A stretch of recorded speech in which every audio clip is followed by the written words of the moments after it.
अस्सलाम वालेकुम नाज़रीन, आप देख रहे हैं मेरा YouTube channel Ehsan Bukhari official. नाज़रीन, आज के जो हमारे मेहमान ख़ुसूसी हैं वो किसी तारुफ के मोहताज नहीं है। मखदूम ज़ादा सैयद उमर रज़ा गिलानी वली अहद।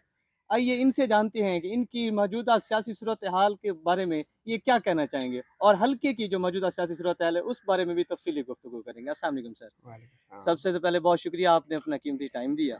सर, आप मौजूदा हल्के की सियासत सूरत हाल और ओवरऑल क्या देख रहे हैं और क्या कहना चाहेंगे? नहीं, माशाल्लाह आपके सामने है कि इस पीटीआई हुकूमत ने जो हमारे पिछले जितने भी टेन्योर गुज़रे हैं, उसमें माशाल्लाह सबसे बेहतरीन टेन्योर गुज़रा है। उसमें आप ये देखें शुरू से लेके अभी तक रैप 1, रैप 2 के प्रोग्राम्स हमारे चले हैं। आप किसी भी सेक्टर में देख लें, आप हॉस्पिटल, हेल्थ सेक्टर देख लें, एजुकेशन देख लें, आप रैप 1, रैप 2 में जहाँ रोड स्ट्रक्चर ही नहीं था, जहाँ जंगल था, वहाँ रोड्स पहुँच चुकी हैं। आप बखरी वाली तरफ देख लें, 10-10 किलोमीटर, 8-8 किलोमीटर्स की रोड हैं। आप बंगला मस्तोई और इस तरफ आप चले जाएँ, रोड स्ट्रक्चर एक अच्छा खूबसूरत सा बना हुआ है।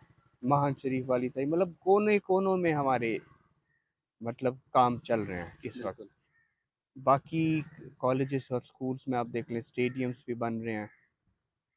तो अभी आपने देखा होगा कि उसमें इफ्तिताह भी हुआ है स्टेडियम का। तो मतलब पीटीआई मतलब बड़ी सिस्टमैटिकली चल रही है बिल्कुल। और इसने बहुत ज़्यादा हर तबके को फ़ोकस किया हुआ है।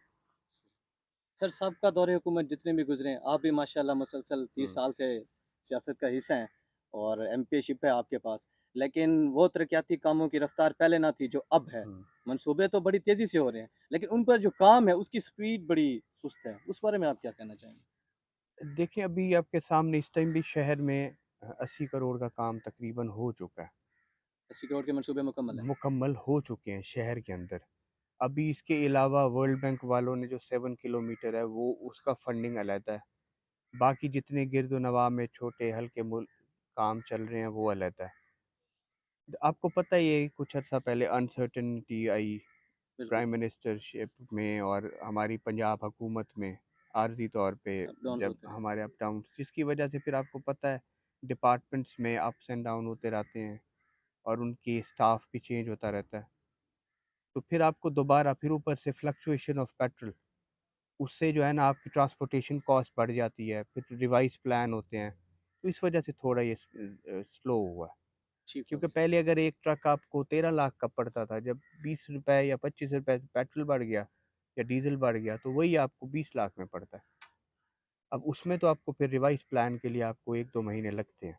तो सही। अदरवाइज़ ये है कि काम हमारा अल्हम्दुलिल्लाह ये है कि रुका नहीं है कभी भी, अल्हम्दुलिल्लाह। ठीक हो गया। अच्छा सर, उस शरीफ की अवाम की बड़ा एक दरीना मसला था और इंतहाई अशद हमें ज़रूरत भी थी, क्योंकि जब भी हम खुदा न ख़ास्ता हमारे पास कोई हादसा रूनुमा होता था तो हमें अपने प्यारों को, मरीज़ों को, हमारे उस शरीफ के बहुत बड़े-बड़े प्यारे दोस्त जो सिर्फ़ यहाँ पे इमरजेंसी की सहूलत ना होने की वजह से अल्लाह को प्यारे हो गए। और खुशकिस्मती से आपके तवज्जो से, आपके ख़ुशी-तावन से यहाँ 1112 के दफ़्तर को का काम भी स्टार्ट हुआ है, हो भी रहा है। लेकिन अब वो काम बिल्कुल रुक चुका है। हुँ। उसकी क्या वजह है? उसकी सर ये वजह है कि जब अब मैंने आपको बताया अनसर्टेन हुकूमत हुई, पॉलिटिकल जी। अनस्टेबिलिटी हुई, तो उसकी वजह से ज़ाहिर-सी बात है हर कोई अपने एरियाज़ को ज़्यादा प्रेफ़र करता है, बिल्कुल। जहाँ उनके कैंडिडेट स्ट्रॉन्ग होते हैं। तो उसकी वजह से फिर कुछ अर्सा फिर परवेज़ इलाही साहब अब आ गए हैं, तो उन्होंने इंशाअल्लाह उसके ऊपर तवज्जो भी दी है और इंशाअल्लाह वो करेंगे भी सही और जो अगर रुक भी गए हैं फंड्स, तो अभी और भी हमने हमने एम्बुलेंसेस का 2-3 और का भी बोला हुआ है, तो वो भी हमें उनसे वादा किया क्योंकि उच्च शरीफ है हब। बिल्कुल। अब इस टाइम मोटरवे को टच ये मेन शहर कर रहा है हमारा, यस। क्योंकि तहसील हमारी दूर हो गई मोटरवे से, जिसकी वजह से अगर अल्लाह ना करे कोई यहाँ हादसा होता है, तो वो उच्च शरीफ ही से सबसे पहले पहुँचता है। तो अगर हुकूमत करेगी तो हुकूमत को फ़ायदा है, क्योंकि लोगों को अच्छी से सर्विस दे सकते हैं, हॉस्पिटल्स करीब हैं, अब माशाल्लाह टीएचक्यू बन रहा है, वो हमारी फेडरल हुकूमत ने उस टाइम किया था, इमरान खान की जी, जी। हुकूमत थी, 54 करोड़ का प्रोजेक्ट था ये और अब माशाल्लाह डायलिसिस सेंटर भी पीटीआई हुकूमत ने किया, वो 17 करोड़ लगाए उन्होंने। तो उस लिहाज से तो मेरे ख्याल में ना हिस्ट्री में आगे कोई ऐसा इतना कोई फंड दे सकेगा, जी। ना पीछे किसी ने इससे दिया, पहले ना इस तरह के कोई कभी प्रोजेक्ट्स किसी मिले ने हैं। दिया। तो सर, उस लिहाज से तो बेहतर चल रहा है। बिल्कुल। सर, अवाम में अब एक तासुर पाया जा रहा है, चाहे मगोया भी हैं, और लेकिन उनका माइंडसेट क्लियर नहीं हो रहा। सुनने में आया है कि आप आइंदा इलेक्शन जो है वो एमपी की सीट पर लड़ रहे हैं। देखिए मेरे वालिद साहब अल्लाह ताला उनकी ज़िंदगी हयात रखे, आमीन। तो हम उन्होंने तो हमें यही बोला कि आप लोगों की खिदमत करें, आप सियासत में हो या ना हो। तो हम कर रहे हैं, लोगों से मुलाकातें भी हैं। जब वो फ़ैसला कर लेंगे मुझे, तो मैं लड़ पड़ूँगा, सही। नहीं तो वो जिसका फ़ैसला करेंगे उसकी हम वर्किंग करेंगे। बिल्कुल, इसमें कोई शक नहीं है, जो अवामी खिदमत का सिलसिला है, वो गिलानी ख़ानदान का हमेशा से जी, महवर ही रहा बिल्कुल, है। बिल्कुल। अच्छा सर, आखिरी सवाल, तो ये बता दें कि इस वक़्त जो हमारी उर्स शरीफ है, बहुत बड़ी आबादी पर मुश्तमिल है। हुँ। तो क्या अब गवर्नमेंट पंजाब में आपकी है, तो उर्स शरीफ को तहसील का दर्जा मिल सकेगा? देखिए, अभी तो आप वर्ल्ड बैंक वाले क्राइसिस आपके सामने हैं।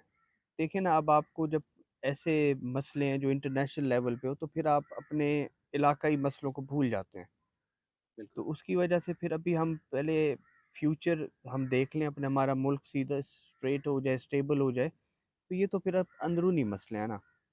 तो पहले टाउन कमेटी हमारी बन गई थी, अभी म्यूनिसिपल बन गई है।